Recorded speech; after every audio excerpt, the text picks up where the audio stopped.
কি লাগিয়েছো এটা? গপ। এই যে এই তোজো বাবুটাকে কি তোমরা চিনতে পারছো? ধোঁয়া ওঠা মোমো। বাহ, পুরো ব্যাপারটা জমে গেছে। একটা ভালো খবর আছে, ভাবলাম তোমাদের সাথেও শেয়ার করি।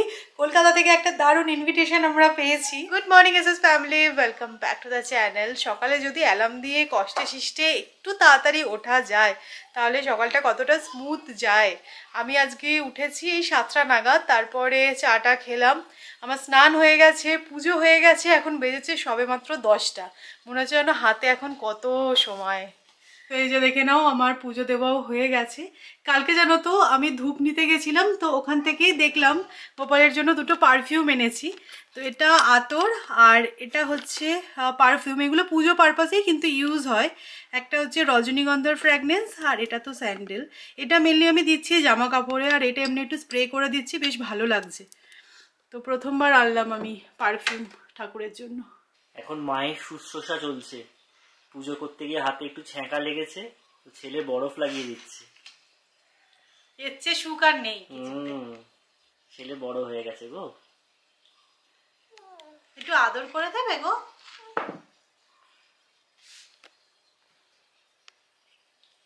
থ্যাংক ইউ মানাই।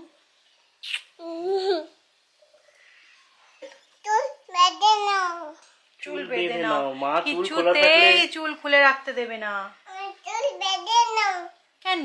চুল বেঁধে নাও, চুল বেঁধে নাও। আচ্ছা ঠিক আছে, দেখো ঠিক আছে, ঠিক আছে, ভালো লাগছে কি?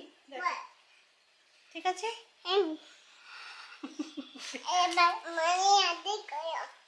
এবার মর্নিং আদর করো। আচ্ছা ঠিক আছে। তোজো সবকিছু বলে দেবে যে কি করতে হবে না হবে, চুল বাঁধতে হবে নাকি, চুল হবে কিনা। কেন চুলটা খোলা থাক না। আজকে সকালবেলা ঘুম থেকে উঠে বকবক করছে, ওর মা ওকে বলেছে একটু চুপ কর, ও বলছে না আমি কথা বলবো। তোমরা অনেক সময় আমার থেকে জানতে চাও যে সৌমি তোমার লং হেয়ার কিভাবে তুমি মেনটেন করো। দেখো, হেয়ার ফলের সমস্যা আমাদের প্রত্যেকেরই কম বেশি আছে, তারপর হেয়ার গ্রোথের টেনশন থেকেই যায়। রোজমেরি ওয়াটার আমাদের হেয়ার গ্রোথের জন্য কতটা উপকারী সেটা তো এতদিন আমরা প্রত্যেকেই জেনে গেছি, বাট মার্কেটে এত রকমের রোজমেরি ওয়াটার আছে, কোনটা ছেড়ে কোনটা চুজ করবে সেটা নিয়ে কিন্তু একটা কনফিউশন থেকেই যায়। বাট তোমাদের এই কনফিউশন আজকে আমি দূর করব।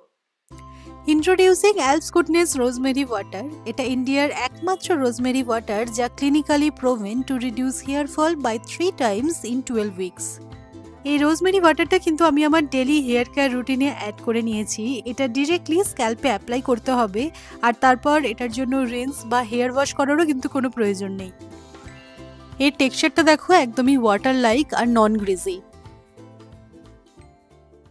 এই রোজমেরি ওয়াটারটা ইউজ করার পরে দেখো হেয়ারটা কিন্তু একদমই স্টিকি হয় না, তো দিনের যে কোনো সময় তোমরা এটা অ্যাপ্লাই করতে পারবে।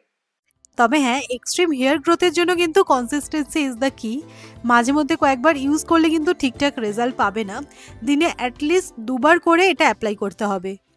এই রোজমেরি ওয়াটারটা কিন্তু সালফেট, প্যারাবেন, সিলিকন ফ্রি। তোমরা তো জানোই আমার চুল সবসময় বড় রাখতেই বেশি ভালো লাগে, আর তার জন্য একটু মেনটেন তো করতেই হয়। তো তোমরাও এই রোজমেরি ওয়াটারটা ট্রাই করো। এটা অ্যাপ্লাই করার পর কিন্তু আমার প্রচুর বেবি হেয়ার গ্রো করেছে। অ্যালপস গুডনেসের এই রোজমেরি ওয়াটারটা কিন্তু তোমরাও একবার চেক আউট করতে পারো। তো এটা এক্সক্লুসিভলি অ্যাভেলেবল অন purple.com। আমি ডেসক্রিপশনে লিংক দিয়ে দেবো, তোমরা প্রোডাক্ট পারচেজ করতে পারবে। এই সানডেতে সৌমির একদম রান্নাঘর থেকে ছুটি, মানে রান্না করতেই হবে না। সানডে তো বটেই, আমার যা মনে হচ্ছে এই কোয়ান্টিটিতে আসছে 2 দিন হয়ে যাবে। তো গরম গরম আরসালানের বিরিয়ানি আসছে ডিরেক্ট ফ্রম কলকাতা। তো পুনেতে অ্যাকচুয়ালি বেঙ্গলি দিন পুনে গ্রুপ একটা ড্রাইভ করেছে আর কি, আরসালান থেকে ওরা কন্ট্যাক্ট করে বিরিয়ানি আনাছে। তো আমরা 2 plate special mutton biryani order করেছি আমাদের দুজনের জন্য। মানে একটা প্লেটে তো বুঝতেই পারছো স্পেশাল যেহেতু দুজনের হয়েই যায়, বাট ঠিক আছে, আরসালান থেকে আসছে যখন 1 প্লেট কি আর অর্ডার করা যায়। তো ভালো একটা ইনিশিয়েটিভ নিয়েছে। অ্যাকচুয়ালি আরসালান কিন্তু পুনেতে নেই, অনেক জায়গাতেই আছে ইন্ডিয়ার, বাট পুনেতে আনফর্চুনেটলি নেই। তো এই ড্রাইভটা ওরা করেছে আমাদের জন্য, মানে আমাদের মতো বাঙালি পেটুক বাঙালিদের জন্য খুব ভালো লাগলো। বাট বিরিয়ানিটা কালেক্ট করতে হবে সকাল 7টার সময় গিয়ে, মানে 6টার সময় ফ্লাইট থেকে নামবে, 7টার সময় কালেকশন পয়েন্ট থেকে গিয়ে কালেক্ট করে আনতে হবে। মানে রোববার দিন অ্যালার্ম দিয়ে উঠতে হবে আরসালানে বিরিয়ানি খাওয়ার জন্য। তো যে কে এসছে? বাটারফ্লাই কোথায় এসছে দেখি একটু। জানলায় বাটারফ্লাই এসছে। ও তা তোজো কি ভালোবাসে বাটারফ্লাইকে না ভয় পায়?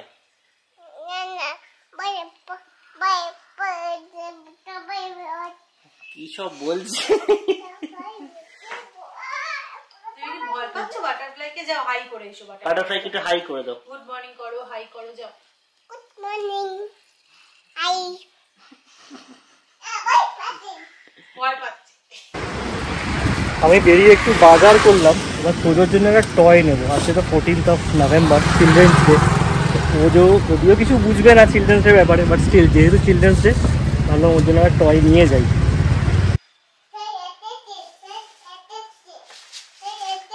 তুই কি করে জানলি টয় এসেছে? রান্না করে টয় এসেছে, টয় এসেছে।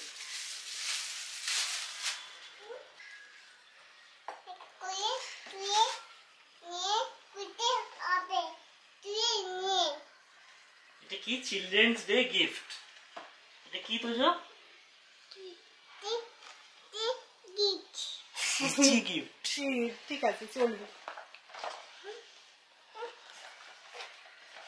কি আছে দেখো তো।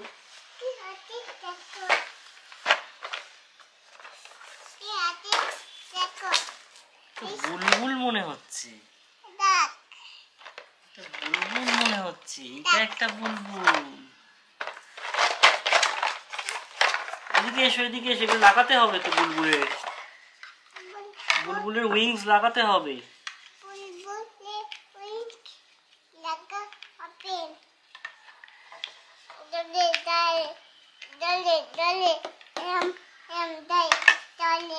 তোমার পছন্দ হয়েছে?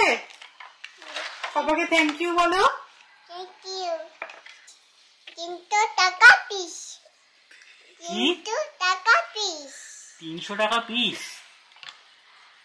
বাবা তোমাকে টয় এনে দিল আর তুমি সাজিয়ে এগুলো 300 টাকা পিসে বিক্রি করছো? হ্যাঁ, এটা না না, এগুলো কি? ইয়েলো বুলবুল। ঠিক ঠিক। পার্পল বুলবুল। পার্পল বুলবুল। ঠিক। গ্রিন কালার বুলবুল। গ্রিন কালার বুলবুল। তাহলে এগুলো কত করে পিস? কত করে? 300 টাকা। 300 টাকা করে পিস। বাহ, ভালো। সেদিন কি হঠাৎ করে সৌরভের ওয়ালেটটা জানো বার করেছে, বলছে টাকা দাও কিনবো। আমি বলছি এগুলো তুই শিখছিস কোথা থেকে? টাকা দিয়ে কেনা যায়? হ্যাঁ, আমরা এখানে খুব একটা টাকা ইউজই করি না। এটা পার্পল, এটা পিঙ্ক। পিঙ্ক লাগে হবে পিঙ্ক। খুব ব্যস্ত হয়ে গেছে তোজো এখন, তোজোর নতুন টয় নিয়ে। এটা নানা ব্লু টাম। এটা ব্লু।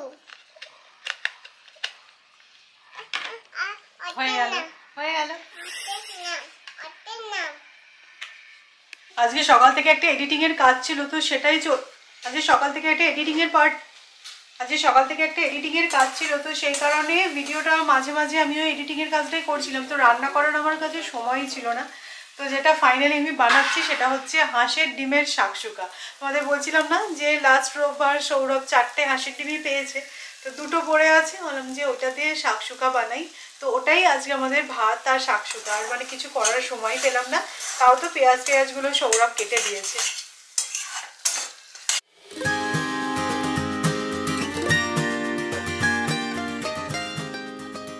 Good evening. একটা ভালো খবর আছে, ভাবলাম তোমাদের সাথেও শেয়ার করি।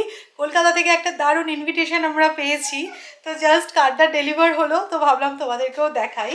তো আমার বন্ধু বিনির ছেলের অন্নপ্রাশন, এই যে আদ্বিকের শুভ অন্নপ্রাশন। আমি বিনিকে বললাম যে দেখ, কার্ড পাঠিয়ে নেমন্তন্ন করার কোনো প্রয়োজন নেই, অতটাও ফর্মালিটিস করিস না, কিন্তু হ্যাঁ মানে ওরও ছেলের প্রথম কাজ, ওরও একটা ইচ্ছা আছে। আমরা যখন কলকাতায় ছিলাম ডেটটা তো আমি জানতাম, ও আমায় প্রথম জানিয়েছে যে সৌমি যেহেতু তুই এখানে থাকিস না, ডেটটা এইটা। তো আমি যখন কলকাতায় ছিলাম তখন তোর কার্ড ছাপা হয়নি, তো কার্ডটা ছাপানোর পর বলছি না তুই আমাকে অ্যাড্রেসটা ভালো করে পাঠা, আমি তোকে কার্ড পাঠাবো। তো কলকাতায় যাব কি যাব না সেই নিয়ে একটা প্ল্যান তো চলছে ডেফিনেটলি। দেখো বিনি হচ্ছে আমার সবচেয়ে ক্লোজ ফ্রেন্ড, আর তোজোর সময় বিশেষ কারণে বিনি সেগুলো অ্যাটেন্ড করতে পারেনি। তো ওর ছেলের অন্নপ্রাশনে বলো বা কোনো বড় অনুষ্ঠানে বলো আমার যেতে পারলে সবচেয়ে বেশি আনন্দ হবে। তো সেটা নিয়েই সৌরভের সাথে ডিসকাস হচ্ছে, যেহেতু 1 মাস হলো আমরা জাস্ট কলকাতা থেকে ফিরেছি, যদি 1 মাসটা 6 মাস বা 5 মাসও হতো তাহলে তো এই ডিসকাশনটা আসতোই না, যাচ্ছি তো পুরো কনফার্ম থাকতো। তো এবার এটাই ভাবছি যে দেখি, বিনির ছেলের অন্নপ্রাশন তো আর প্রত্যেক বছর বছর হবে না, এটা একবারই হবে। তো সেই জন্য কি হয় না হয় দেখা যাক। তো এই যে এটা হচ্ছে আদ্বিকের শুভ অন্নপ্রাশনের কার্ড। কি সুন্দর দেখো কার্ডটা দেখতে, দারুণ হয়েছে কার্ডটা, আমি ওকে বললাম। আর ওরা যে কতবার ফোন করেছে, না এই কার্ড পাঠানো জিনিসটা খুব ভালো লাগলো। আজকাল তো সবাই ই কার্ডই পাঠায়, বাট তার সাথে সাথে যে হার্ড কপি কার্ডও পাঠানো, এটা একটা ভালো জিনিস আর কি। তবে হ্যাঁ, এর সাথে আরো একটা জিনিস আছে, আমি পার্সেলটা খুলতে গিয়ে বুঝেছি যেটা তো শুধু এই কার্ড নয়, এটা মনে হয় তোজোর বার্থডে গিফট নাকি? হ্যাঁ, তোজোর বার্থডে গিফট। এটা কুট্টুস নাকি পাঠিয়েছে তোজোকে। তো বিনিকে জিজ্ঞাসা করতে, বিনি বললে এটা তো আমি পাঠাইনি, কুট্টুস পাঠিয়েছে। এই যে টু তোজো দাদা ফ্রম কুট্টুস। এটা এরকম দেখতে খুব সুন্দর হয়েছে, একটু বড় হবে মনে হয় তোজোর, বাট ঠিক আছে, বাচ্চাদের একটু বড় হওয়াই ভালো। আর এখন তো পরাবো না, হাফ স্লিভস, তো শীতটা কাটো, মানে সামারে খুব পারফেক্ট। বাড়িতে যদি পেটুক হাজবেন্ড থাকে তাহলে তো ভালো মন্দ একটু বানানো হয়েই যায় খাবার দাবার। আর আমার রান্না শেখাই হচ্ছে সৌরভের জন্য, যেহেতু সৌরভ খেতে ভালোবাসে। আর আমি যে এতটা রান্না করতে ভালোবাসবো বা বাসি সেরকম তো আমি আগে জানতাম না। রান্না করতে করতে যখন কেউ অ্যাপ্রিসিয়েট করে বা আমার নিজেরও খেয়ে যখন ভালো লাগে তখনই আগ্রহটা বেড়েছে আর কি। তো কালকে সৌরভকে বলেছিলাম চিকেন মোমো বানাবো, সেটা জেনারেলি আমাদের বাড়িতে চিকেন মোমো, তারপরে কড়াইশুঁটি কচুরি এগুলো হয়েই থাকে। বাট কালকে না সব কিছু জোগাড় করে রেখেও আমার ইচ্ছা করেনি। বাট আজকে বললাম যে না ঠিক আছে, কালকে হয়নি তো কি আছে, আজকে বানাবো চিকেন মোমো, তারই প্রিপারেশন স্টার্ট করেছি। মোমো বানালে মোমো সেই ঝাল ঝাল চাটনি তো বানাতেই হবে। তো টমেটো, রসুন আর শুকনো লঙ্কা হালকা একটু বয়েল করে নেব।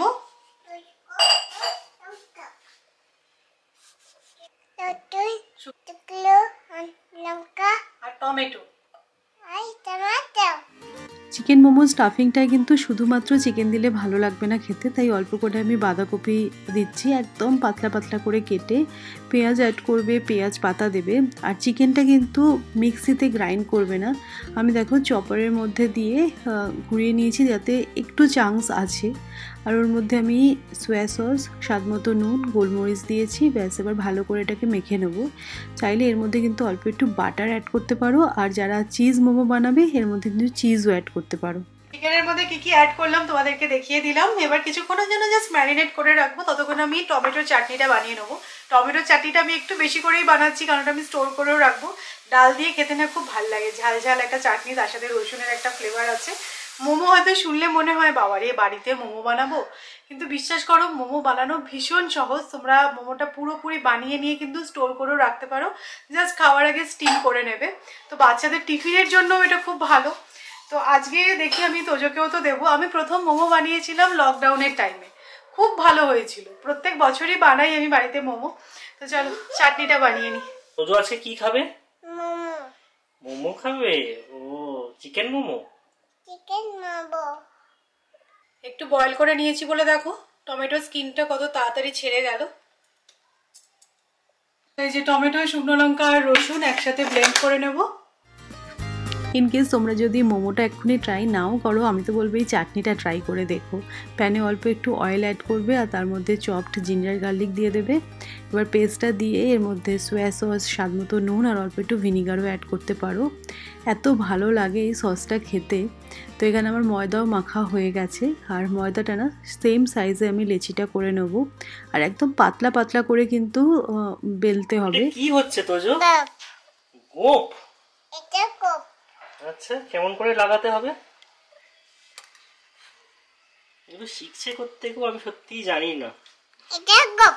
হ্যাঁ গোপ লাগাও, লাগাও। গোপ কোথায় লাগাবে? নাকে লাগাবে। আচ্ছা লাগাও। দারুণ হয়েছে গোপটা, অনেকটা ম্যান্ড্রিকের গোপ হয়ে গেছে। এই যে এই তোজো বাবুটাকে কি তোমরা চিনতে পারছো? সাদা গোপ হয়েছে কিন্তু তোজো বাবু, বয়স হয়ে গেল। হ্যাঁ দারুণ লাগছে গোপ ওরা তোজো বাবুকে। তো তো যখন কথা বলতে পারছে না আর।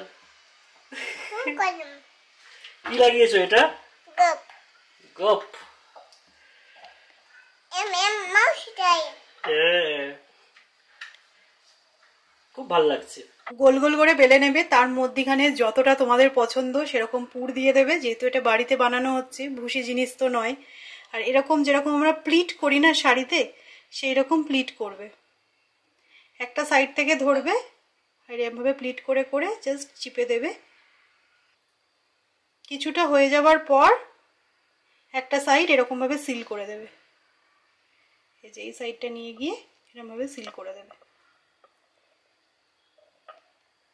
দেখো আমি প্রত্যেকদিন তো আর বাড়িতে মোমো বানাই না যে এই মোমোর শেপটা আনাতে আমি বিশাল প্রো, সেরকমটা নয়। বাট হ্যাঁ দেখো শেপটা দেখে বোঝা যাচ্ছে যে এটা মোমো। তো তোমরা এভাবে ট্রাই করো। হ্যাঁ আমি জানি মানে দোকান থেকে তো 100-150 টাকায় কিনে নেওয়াই যায়, বাট বাড়িতে বানানো যে কোনো জিনিস হেলদি তো হয়। তুমি জানো এর মধ্যে তুমি কি ইউজ করেছো না করেছো, আর ভালো লাগে বাড়িতে এই টাইপের জিনিসগুলো বানালে। 11টা বেজেছে, তোজো ঘুমিয়ে গেছে। আর তখন তোমাদেরকে দেখালাম যে মোমোটা কিন্তু আমি সব কিছু রেডি করে রেখেছিলাম, বাট স্টিমে বসাইনি, কারণ আমাদের ডিনারে আজকে মোমো, মানে পেট ভরে মোমো খাও। এত কষ্ট করে বানাচ্ছি, ওই 4টে করে মোমো খেতে ইচ্ছা করবে না। তো যত খুশি তত মোমো খাও। তো সেই কারণে একটা ব্যাচ অলরেডি হচ্ছে, আর একটা ব্যাচ করলেই আশা করছি আমাদের হয়ে যাবে। তো এই ব্যাপার, মিনিট 15-20 মতন স্টিম হলেই কিন্তু মোমো রেডি হয়ে যায়। তো আমি একবার জাস্ট লিডটাকে সরিয়ে দেখছি যে হয়েছে কিনা। আরও 5 মিনিট মতন স্টিম করব, তাহলেই হয়ে যাবে।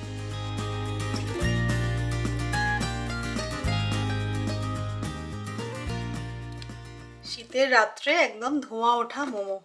পুরো ব্যাপারটা জমে গেছে। ফ্রাইডে নাইট, তার সাথে একদম দুর্ধর্ষ একটা সিরিজ আছে, দিল্লি ক্রাইমস। তোমাদের এটা মনে হতেই পারে যে বাড়িতে আবার মোমো বানানোর কি দরকার, এত সস্তায় তো বাজারে পাওয়াই যায়। বাট সব ফ্রোজেন, মানে মোমো তো বটেই। আজকাল আমি দেখছিলাম তাই রেস্টুরেন্টে যে সমস্ত ফিশ ফ্রাই সার্ভ করছে, কেউ আর বানাচ্ছে না, কারখানা থেকে কিনে এনে ফ্রোজেন ভেজে বিক্রি করছে। এগুলো তো আলাদাই ব্যাপার না, টাটকা টাটকা একদম। ঠিক হয়েছে।